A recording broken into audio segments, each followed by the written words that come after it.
त्यांच्या नावाचा उल्लेख करत असताना हिंदू सेनापती म्हणून केलेला. हिंदू सेनापती, त्यांना कोणी काय सेक्युलर राजा म्हटलं नाही. 18 पगड जातींना एकत्र करून हिंदवी स्वराज्याचा संस्थापक म्हणून आपण आपल्या छत्रपती शिवाजी महाराजांना ओळखतो. स्वराज्याची लढाई ही इस्लाम विरोधात होती.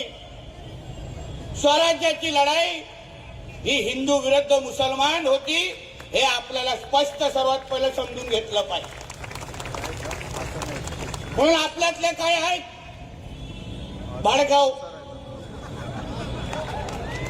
जे आम्हा लोकांना सल्ले देतात.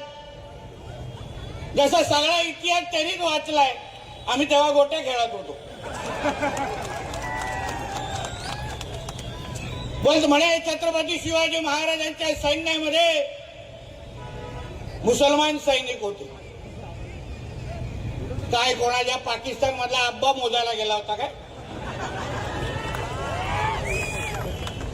हा अर्धा आहे, दुसरा अर्धा आहे, असं कापलेले आहे, मोजायला गेलेले काय? ते काय पूर्ण नसतात ना. अहो, आम्ही जेव्हा बोलतो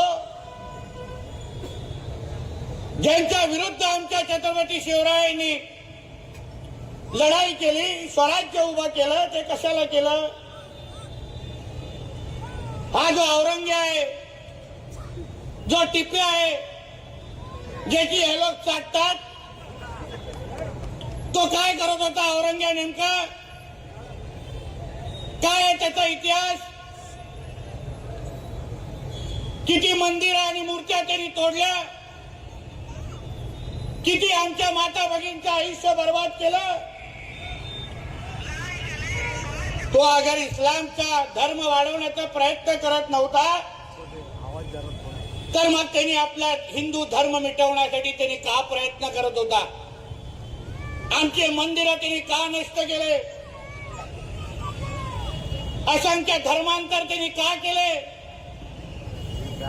अगर स्वराज्याची लढाई ही इस्लाम विरोधात नव्हती, मग संभाजी राजांना मारत असताना त्या औरंग्याने त्यांच्याकडे काही दौलत मागितली नाही. औरंग्याने त्यांना फक्त सांगितलं, संभाजी तुम्ही फक्त तुमचा धर्म बदला, सगळा काय तुमच्या पायावर आणून ठेवतो. मग धर्म